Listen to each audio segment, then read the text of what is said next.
Me despierto antes de que suene el despertador, por costumbre más que por necesidad. Hay una luz gris en la rendija de la cortina que sabe a invierno en San Paulo, húmeda, compacta, con el rumor distante del tráfico que nunca descansa. Lo primero que hago es escuchar. Pedro respira a mi lado, en la cuna que armé en la habitación. Su respiración es un motor pequeño y perfecto. Su cabello huele a crema para bebé y a leche caliente. Me quedo un momento solo mirándolo, tratando de fijar en la memoria esa calma que él trae, porque sé que el día puede desgastarla. Levantarme es un acto mecánico que también es un acto de cariño. Bajé la olla con agua para el jugo, calenté la marmita con lo que sobró de la cena, doblé la frazadita de Pedro y la puse en la mochila.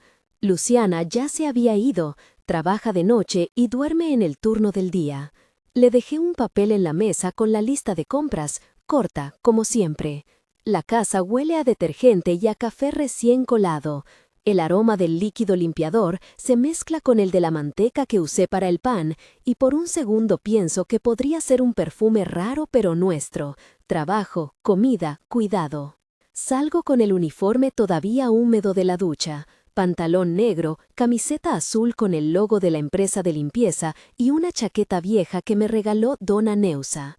En la mochila llevo la cartilla del curso nocturno de pedagogía y los papeles del consejo de la escuela donde quiero trabajar cuando termine la carrera. También llevo el apego incandescente a la rutina. Cuando limpias, el tiempo te pertenece en franjas y tú eliges qué hacer con cada una. A las 6:30 estoy en la entrada del Millennium Tower. El edificio se erige como una caja de vidrio que devora el cielo. Refleja la ciudad como si nada fuese tan frágil como nosotros. El turno de la mañana empieza en el subsuelo. Ahí hay una especie de comunidad. La copa donde guardamos los termos, el microondas partido por la mitad, las conversaciones rápidas, las manos que se saludan con un toque cansado. Josibaldo cuenta un chiste malo y todos reímos. Seu Jorge, el vigilante, nos da un beso en la frente a los que llegamos temprano. Tiene esa gracia de quien lo ha visto todo y aún conserva ternura. Me pongo a limpiar el pasillo del primer piso, paso la aspiradora, luego la mopa. La torre tiene un olor propio, pulcro, apenas salpicado por el perfume fuerte de los ejecutivos que suben en el ascensor cada mañana. Suben y bajan en sus trajes como si el mundo fuera una película en la que ellos ya saben el final. A las 9, cuando estoy con el plumero en la mano, la puerta principal se abre. Entra una mujer envuelta en un abrigo que parece más una armadura que ropa. Sus pasos son cortos, seguros, y su mirada cruza la recepción como quien toma posesión del día. La conozco por la prensa y por las fotos en el sitio de la empresa. Valentina Castro Méndez, CEO. Dicen que maneja la empresa con la mano firme de quien no permite distracciones, que su despacho tiene vista a todo Sao Paulo y que sus decisiones cambian salarios y horarios.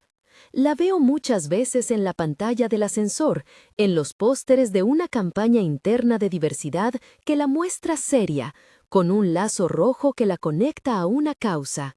No es una persona que pase desapercibida. Hoy, sin embargo, no ha venido por reuniones ni por poses públicas. Va hacia la salida, pero se detiene en el borde del hall y yo, al limpiarle el vidrio de la puerta, la miro de reojo sin permitir que la vista me obligue a levantar la cabeza. Es un impulso, una costumbre, mirar a los que pasan y adivinar su vida. Ella me ve, y por un segundo hay algo discreto en su cara que me atraviesa. Me sonríe, pero no es la sonrisa que muestran en las fotos. Es una sonrisa contenida, como la que se guarda para alguien que sabe que tiene que ser prudente. Buen día, dice en portugués, y sus palabras suenan envueltas en un acento que no encaja con esos pasillos de cristal. Contesto sin pensar, en el mismo idioma que gracias. Siento un calor en la nuca. No debería importarme, no cambia nada, pero en la pausa de su marcha deja caer una bolsa de papel que contenía un envase de agua y un pequeño kit de primeros auxilios. El papel se abre y del contenido sale una revista médica con un cuadernillo pegado. Hay un nombre que se repite: Hospital San Lucas, campaña de salud comunitaria. La veo y antes de darme cuenta, pienso en la palabra médico. No pasa nada más. Ella continúa su camino. Yo recojo los papeles que quedaron en el suelo y por inercia miro el cuadernillo. Tiene una lista de clínicas móviles y una hoja con el horario de atención gratuita en parques este fin de semana. Pienso en Pedro, en la fiebre que tuvo el mes pasado, en lo caro que es un consultorio privado y en la cara de Luciana cuando tuvo que pedirle dinero prestado a la vecina para comprar suero. Me llevo el cuadernillo en silencio, no sé por qué. 2 días después, en la página de consultas, la fila es larga y el Parque Ibirapuera está teñido de carpas blancas donde se oyen risas de niños y el silbato de quien organiza. Llevo a Pedro envuelto en una manta, con la cartilla de vacunación en la mano. No me hace ilusión que todo sea gratis. Sé que gratis no significa perfecto, pero la gente que atiende parece cansada de vocación, y eso empuja a la comunidad a moverse. La fila avanza. Cuando al fin me toca, una médica me revisa a Perro con las manos firmes y suaves a la vez. Le toma la temperatura con un termómetro digital que chirría. Me explica qué medicación darle, me apunta a un centro de vacunación y me rellena un formulario. Cuando me despido, me doy cuenta de que la médica tiene las mismas manos que aquella mujer en la torre. Manos con uñas cortas, movimientos precisos, sin adornos. Hay una foto en su gafete: Doctora V. Castro Méndez. Sistema. Mis pensamientos hacen un salto pequeño. No debería sorprenderme que una persona conocida haga voluntariado, pero la coincidencia me obliga a mirarla a los ojos. Ella me devuelve la mirada y por un momento su rostro se ablanda. Tiene ojos que guardan algo, como el silencio de un cuarto cerrado. ¿Podés ayudar con algo más?, me pregunta en portugués, sin ruido. Negué con la cabeza, agradecí y me alejé con Pedro en brazos, sintiendo algo extraño, una mezcla de gratitud y una especie de electricidad que no sabía nombrar. No sabía que ese nombre existía para mí todavía. Con el paso de las semanas, nuestras rutas se cruzan de manera casi ritual. Ella aparece en charlas de la empresa sobre responsabilidad social. Yo asisto a la limpieza después de que dejan esas charlas. Y en la copa, entre mates y migas, los demás comentan que la CEO estuvo en el parque leyendo folletos. Le atribuyo el gesto a marketing, a esa necesidad de imagen que todo gigante tiene. Pero hay una tarde en que la vuelvo a ver fuera de su traje de armadura. Es sábado, y el sol cae con una calma que invita a pasear. Fui al Ibirapuera otra vez. A veces necesito el verde, la sensación de que el mundo no es solo concreto y oficinas. Estoy sentada en un banco con Pedro en la falda cuando alguien se acerca con 2 vasos de jugo natural y un pan de queso en la mano. No espero esa presencia, y me sobresalto. Es Valentina, pero no está igual. Trae una mochila sencilla, zapatillas y una sonrisa fácil que rompe la distancia. Se sienta a mi lado después de preguntar si puede. Pensé que te podía gustar, dice en portugués señalando el jugo. Vi que estabas con el niño y recordé lo que hablamos en la consulta. Me llamo Valentina. Su voz ahora no suena a prensa ni a oficina. Suena a una persona que lee un parque como quien lee un libro favorito. Le ofrezco el pan de queso y por un segundo nuestras manos se rozan en el intercambio. Siento la electricidad otra vez, pero esta vez la sustento con la mirada. Ella no la desvía. Hablamos de lo práctico, de la cartilla de vacunación, de cómo la empresa está desarrollando un programa para niños de la comunidad, de la logística de las escuelas públicas que nunca tienen suficientes manos. Ella me escucha con atención verdadera, como si mi propuesta de pequeño plan para la guardería de la iglesia no fuera una ocurrencia, sino un proyecto que pudiera medir. Me pregunta por mi estudio nocturno, por mi horario, por Pedro. Le cuento con naturalidad. Le hablo de Luciana, que deja horas de sueño en la madrugada, de dona Neusa, que me aconseja siempre con recetas caseras, de Josibaldo, que repite chistes malos que nos hacen reír para no llorar. ¿Vas a seguir con la pedagogía?, me pregunta, suave. Sí, digo, siempre quise ayudar a los niños a aprender sin miedo, y si puedo hacerlo al mismo tiempo que cuido de Pedro, mejor todavía. Sistema.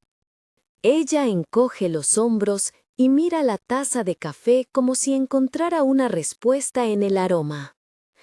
Me duele a veces, confiesa, pero encontré una manera de seguir cuidando.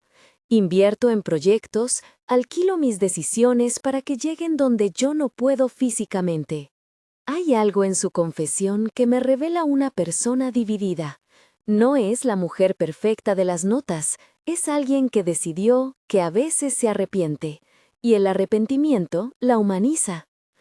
Nuestra conversación no es erótica, es más parecido a un reconocimiento mutuo, como si estuviéramos diciendo con palabras lo que desde hace semanas sentíamos con miradas.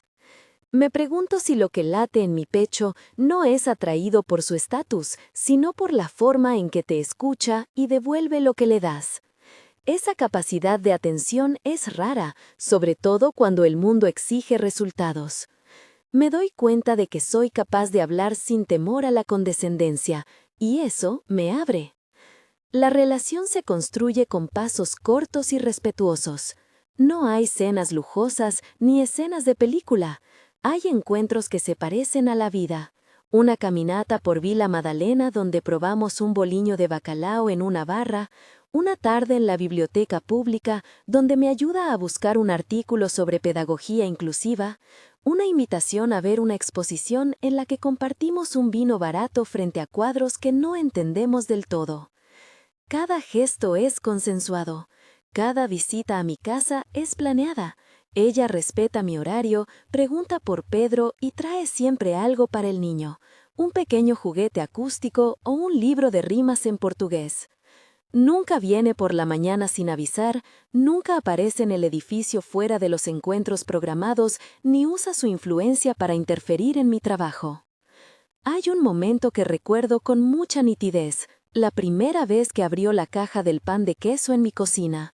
Yo había hecho arroz con guisantes y un estrogonoff improvisado que había aprendido de Dona Neusa. La mesa era una mesita plegable que apenas cubría 2 platos.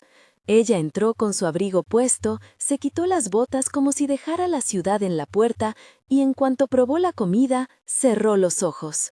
No dijo nada. Su gesto fue una mordida detenida, un suspiro. Fue el reconocimiento más íntimo, porque no había público ni pretensión. En sus manos, mientras comíamos, algo suave ocurrió. Nuestras manos se rozaron al alcanzar la sal, y la sensación fue simple y cálida, como cuando uno vuelve de la lluvia y se seca el pelo. Se quedó por un segundo, y yo no aparté la mía. Sentí su piel cálida, la palidez de sus dedos con una vena azul que marcaba como un mapa. Fue la primera vez que la sentí tan cerca. No hubo palabras grandes, no hubo interrogantes inmensos. Fue un contacto que dijo, aquí estoy, y yo contesté con otro gesto de cercanía. Las palabras, te quiero, no vinieron temprano. Tardaron muchas noches en aparecer, porque antes vinieron otras confesiones más complicadas.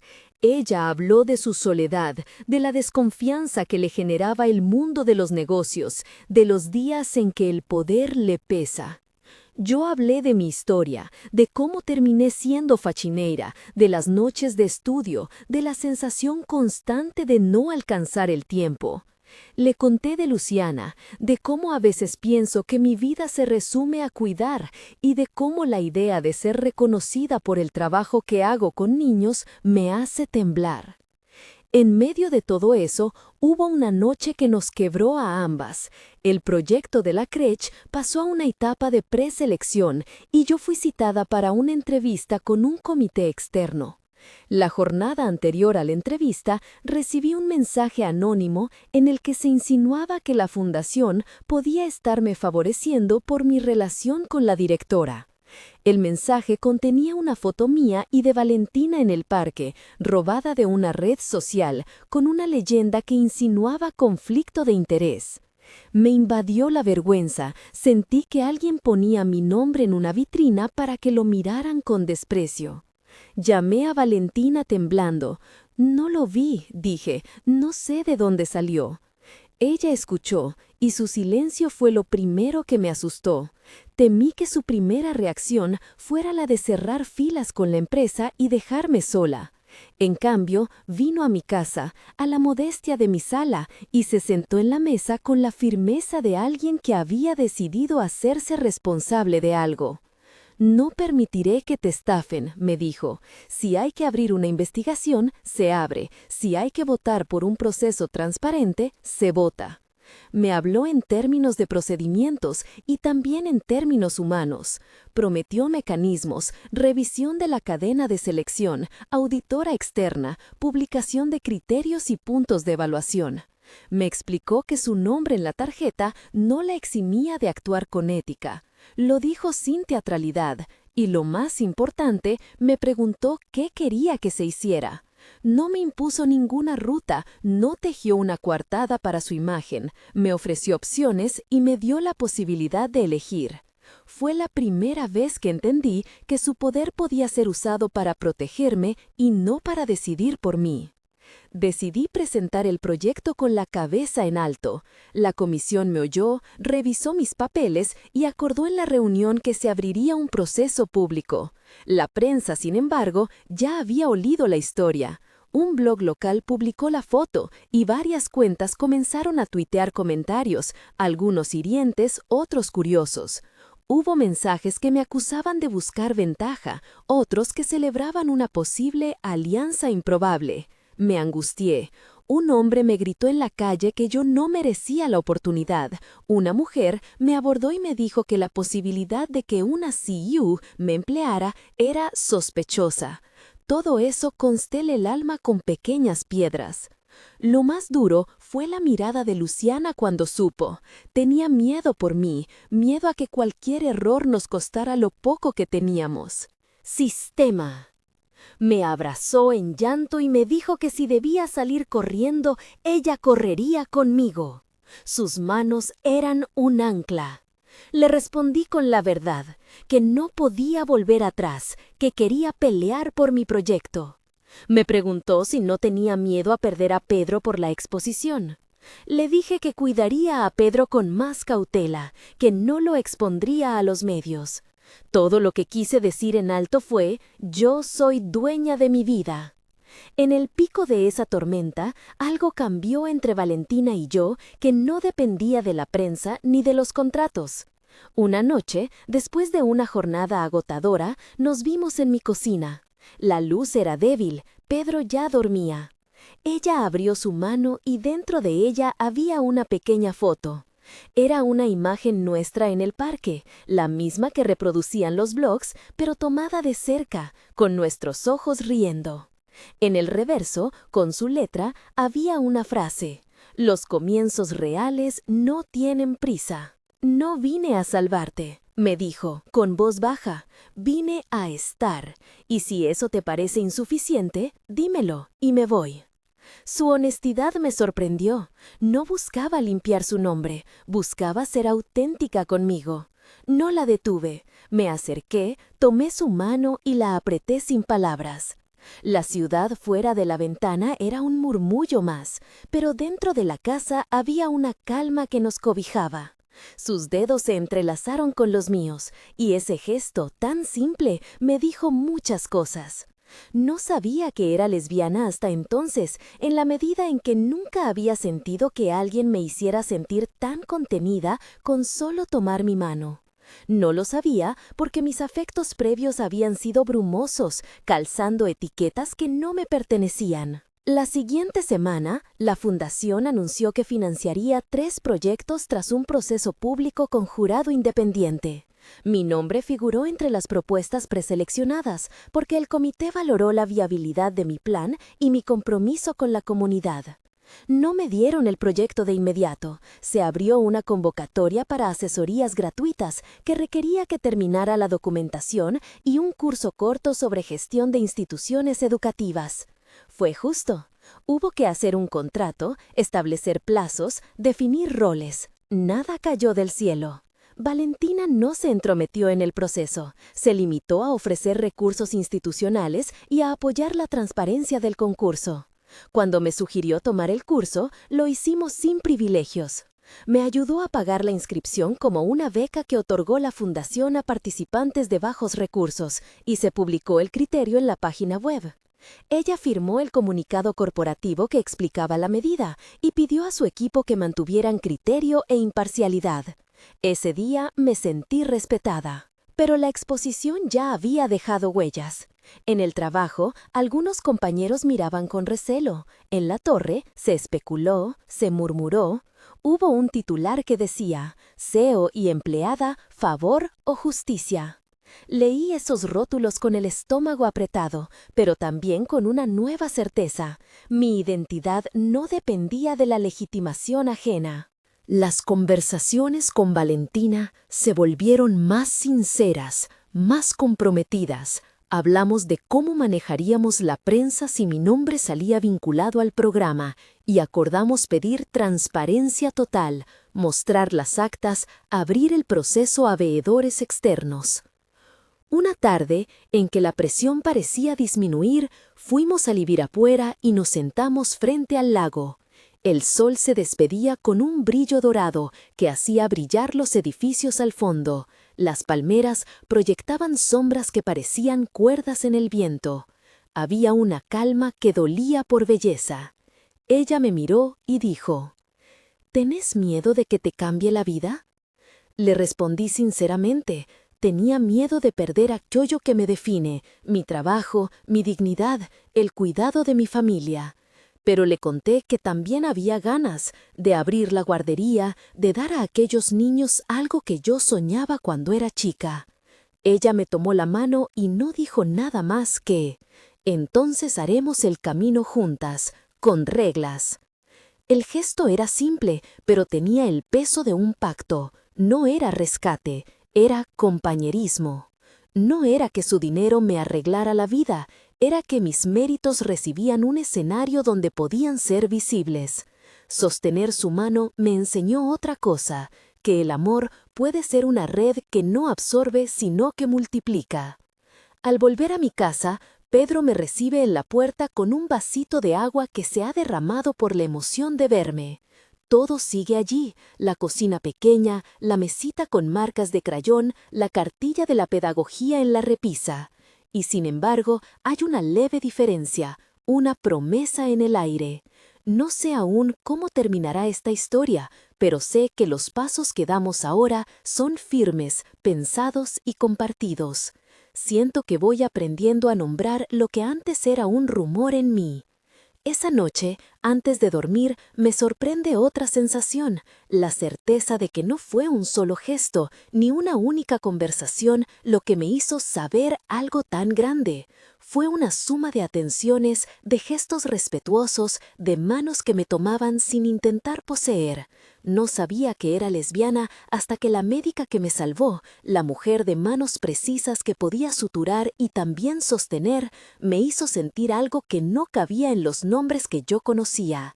No fue la ropa, ni la ciudad, ni la fama. Fue el modo en que me vio y me respetó. Fue la forma en que me pidió mi consentimiento en cada paso y me preguntó cómo quería que siguiéramos. Fue la transparencia con que puso su poder a prueba para no usurpar mi voluntad. Entonces me doy tiempo para respirar. En la mesa hay una foto de nosotros dos, impresa en un papel barato. Una frase escrita al dorso por ella que se confirma en mi cabeza como un faro. Me duermo pensando en manos y en ventanas, en los ascensores que suben y en los subsuelos que nos sostienen. Me duermo pensando que el mundo puede abrir puertas reales si la gente que las abre lo hace con justicia y con ternura. A la mañana siguiente, cuando salgo al edificio, el ascensor me parece menos frío. Subo al piso de la recepción y antes de entrar al subsuelo, miro la ciudad por la ventana panorámica. El reflejo de mi propia cara se mezcla con las luces de la calle. El vidrio no separa tanto, nos hace ver desde otra distancia. Y en esa distancia pienso en lo que viene, en el curso que tengo que terminar, en la audiencia pública que quizá me invite a hablar, en la fotógrafa que quiere retratar la guardería si nos eligen. Pienso también en la prensa que nos persigue. Pero la certeza más grande es otra. No quiero que nada se haga sin verdad y sin consentimiento. Cuando paso por la copa, dona Neusa me acerca un pan dulce y dice en voz baja: «No dejes que te cambien el corazón, chica». Le sonrío con agradecimiento. Ella conoce el ADN de la vida, sabe que el corazón puede crecer sin perder su forma, que uno puede ser más sin olvidarse de lo que fue. En el fondo del pasillo veo a Valentina acercarse con un sobre en la mano. Deja el sobre la mesa y me mira con esa mezcla de decisión y ternura que ya me es familiar. Abro el sobre. Dentro hay una copia del reglamento de la convocatoria y una carta firmada por el comité donde se garantiza transparencia y la auditoría externa. En la carta figura una invitación para que yo participe como observadora junto con otros representantes de la comunidad. No es una promesa de empleo, es una garantía de que podré ver el proceso y tener voz. Su mirada me está diciendo otra cosa sin palabras. Confío en tu veracidad y te doy las herramientas para que seas parte. Le aprieto la mano, y esta vez no es el roce casual de quienes se saludan, es un entrelazado con propósito. Y al salir del edificio, paso por el ascensor, donde el reflejo me devuelve la imagen de dos mujeres que bajan por separado, pero que caminan hacia un mismo lugar, la posibilidad de un futuro con reglas claras, con cuidados. No sé aún las diagonales que la historia tomará. Sé que habrá ruido, pruebas y decisiones. Sé que también habrá ternura, aprendizaje y días en los que dudaremos. Pero algo está claro, nunca más quiero que me salven sin preguntarme si quiero ser salvada. Y menos aún, no quiero que nadie use el poder para tapar las voces de los otros. Prefiero la compañía que pregunta, que espera, que deja tiempo para que la respuesta crezca. Mientras camino hacia el subsuelo, pienso en lo que diré en la reunión de la comunidad. Pienso en qué palabras pueden traducir la nebulosa que siento en el pecho en algo práctico. Horarios de apertura, criterios de selección de maestros, protocolos de alimentación. Pienso en Pedro, en Luciana, en dona Neusa, en Josibaldo. Pienso en Valentina, en su pasado de bata y estetoscopio, en su presente de decisiones y en la manera en que su mano se siente segura cuando se entrelaza con la mía. No sabía que era lesbiana hasta que la médica que me salvó me hizo sentir algo, pero a veces las palabras llegan tarde. Sistema. No quería ser la nota. Quería que la nota dejara espacio para la voz de la comunidad. Cuando la reunión empezó, el presidente del comité abrió con formalidades y con la copia del reglamento. Leyó los puntos básicos y luego preguntó por intervenciones. Las manos se levantaron con tímida decisión. Una madre habló de horarios incompatibles con el trabajo nocturno. Un joven preguntó por la inclusión de niños con necesidades especiales. Una trabajadora del barrio pidió por condiciones dignas y salarios que permitieran estabilidad. Cada intervención trazaba pequeñas líneas que, al unirse, delineaban lo que la guardería tenía que ser si quería ser de verdad nuestra. Llegó mi turno. Me incorporé con el reglamento en la mano, pero miré primero a la gente. No hablé de teorías, hablé de lo que pasaba cuando una decisión se tomaba sin preguntar. Hablé de la sensación de que algo se hace por tu bien sin que te hayan preguntado si quieres eso para tu vida. Hablé de las manos que me sostuvieron en días en que no podía sostenerme sola. De cómo esas manos me enseñaron que cuidar no es invadir.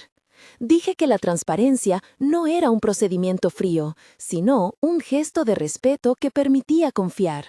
Hablé también con la voz más muda de lo que había descubierto de mí y de cómo esa verdad personal no debía ser usada por nadie como arma ni como anzuelo. No me extendí en detalles íntimos, pero fui clara en una línea.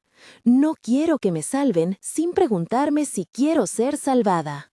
Hubo silencio, y luego, sin que supiera bien de dónde, un aplauso tibio que se convirtió en varios. No todo fue suave. Alguien del sector que había apoyado la iniciativa desde fuera, un personaje de traje que lucía seguro en los gestos y habló de gestión eficiente, sugirió un procedimiento más ágil, una selección interna, consultas cerradas a expertos y la palabra final de una dirección. Su tono era técnico, pero su propuesta sonaba a orden ejecutiva. Pensé en las palabras no sin consentimiento y en la mano de Valentina apretando la mía en la copa. Me levanté de nuevo. No busqué confrontación. Pedí que se explicara cómo la gestión ágil garantizaría la participación que el propio reglamento prometía. Las miradas se repartieron entre el traje y la sala. El alboroto subió. Voces que no querían perder la oportunidad se cruzaron con voces históricas que pedían cautela. Pedro, con su voz rasposa, pidió que se respetara el tiempo necesario para consensuar. Luciana habló de memoria. Recordó proyectos anteriores que, prometiendo soluciones rápidas, habían dejado tras de sí desasosiego. Josibaldo usó un término sencillo que tumbó la retórica del traje. Si no se escucha, no es nuestra. Al final, el presidente del comité propuso una salida: someter a votación la creación de una mesa de observadores y la contratación de la auditoría externa que aparecía en la carta. La votación fue tensa, hubo abstenciones, hubo resistencias. Sistema. Cada imagen estaba todavía en proceso. Eran posibilidades que necesitaban ser moldeadas con manos reales. Al día siguiente, mientras revisaba los correos y las respuestas que la audiencia había generado, llegó un mensaje que puso otra pieza en el tablero: una convocatoria para una reunión técnica con representantes del organismo que aportaría el financiamiento. Entre los documentos adjuntos había una propuesta preliminar de presupuesto que, a primera vista, parecía ajustada a lo solicitado. Sin embargo, en las letras pequeñas se insinuaba algo que olía a centralización administrativa. Ítems para coordinación operativa con cifras que no terminaban de aclarar a quién pagarían.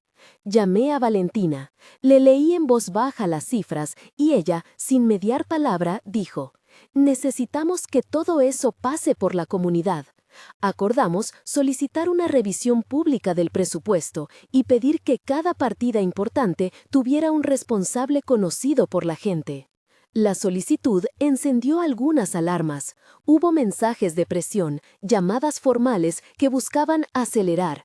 El traje de la reunión anterior volvió a aparecer en correos con un tono más urgente. Si se retrasa, corremos el riesgo de perder la financiación. La amenaza tácita no me sorprendió. Sabía que, en cada proyecto, siempre hay voces que prefieren la velocidad al cuidado. Respondí con calma, una nota pública pidiendo claridad y ofreciendo un cronograma que incluyera la revisión participativa. Anuncié también que, como observadora designada, daría cuenta pública de cada avance. La decisión no era solo técnica, era una postura ética. La transparencia debía ser una práctica continua, no un adorno. Ese mismo día, caminando por el barrio, vi a dona Neusa y su puesto de siempre, vendiendo panes y ofreciendo palabras. Me llamó con la mano y, cuando me acerqué, me dijo: «Hoy se vio gente que no habla en la mesa». Señaló a una mujer que acababa de entrar a la tienda y que a veces no podía hablar en público por timidez. Le compré un pan y se lo di. «Que tenga su lugar», susurró dona Neusa. La escena me recordó que las buenas palabras en la sala no bastan si las más tímidas siguen sin tener el espacio para ser oídas. Con todo aquello, el trabajo no disminuía, se multiplicaba en pequeños gestos: reunirme con familias, conversar con las trabajadoras del barrio, aclarar dudas con la auditoría externa, coordinar con Luciana la logística de las asambleas. Cada tarea pedía cuidado y el tiempo parecía dividirse entre urgencia y paciencia. Por la noche, cuando las luces de la ciudad brillaban como pequeñas constelaciones, Valentina y yo caminamos sin rumbo fijo. Hablamos de la posibilidad de que la guardería fuera más que un lugar, que se convirtiera en un espacio de aprendizaje mutuo, donde los padres y las madres pudieran también encontrar redes. Hablamos de miedo y de confianza, de los días en que la rabia sale sin pedir permiso y de los días en que el cansancio pesa como una manta pesada. En la siguiente reunión técnica, la presencia de la auditoría externa cambió el tono. Las preguntas se volvieron más específicas. ¿Cómo rendirían cuentas los gastos?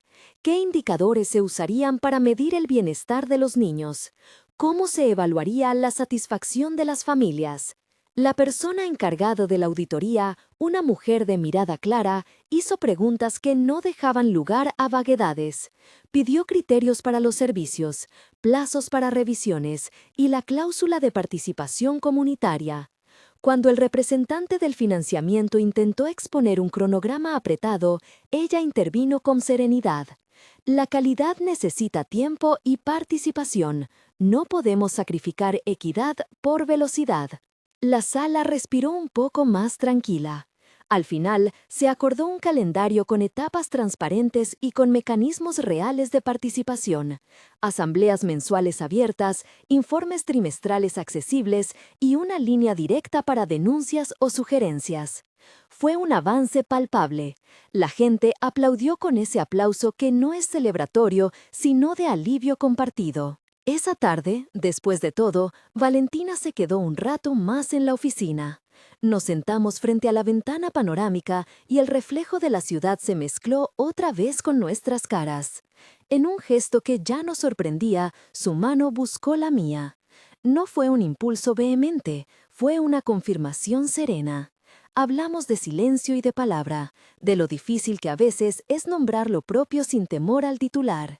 Le dije que temía que alguien tomara mi verdad y la convirtiera en espectáculo.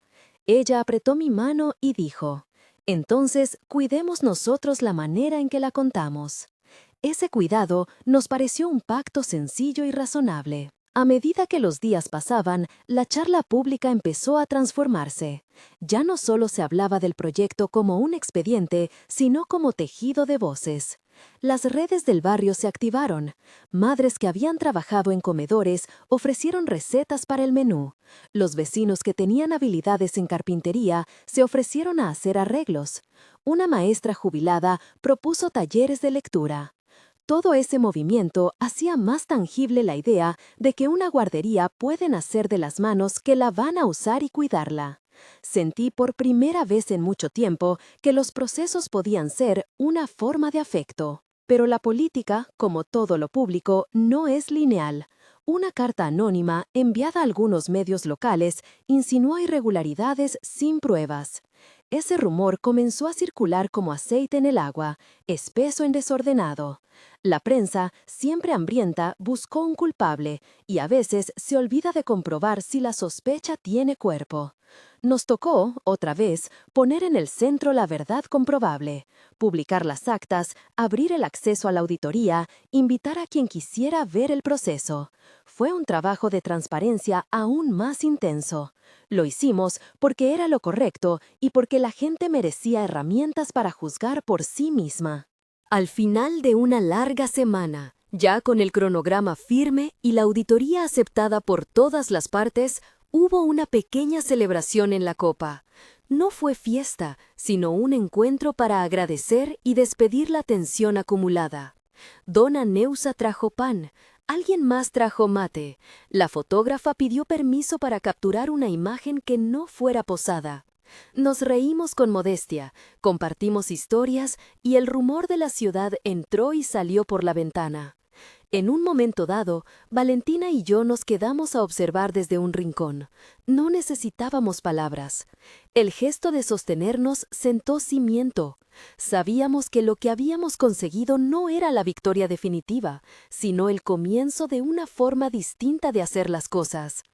La noche cerró con una sensación que no era tranquilidad absoluta, sino una mezcla de cautela y esperanza. Había más desafíos por delante: reclutamiento de personal, capacitación, adaptación de espacios, negociaciones burocráticas. Pero la brújula moral estaba puesta: participación, consentimiento, transparencia y ternura. Salí de la copa con la certeza de que no quería que nadie utilizara el poder para silenciar a otros, y con algo más, la convicción de que, a veces, el cuidado se aprende en días así, con mesas de madera, papeles arrugados y manos que no sueltan. Caminamos de la mano hacia la vereda, y aunque la ciudad seguía su curso, dentro de mí resonaba la idea de que se puede construir de otra manera, a paso lento, con preguntas y con cuidado, y que eso vale la pena.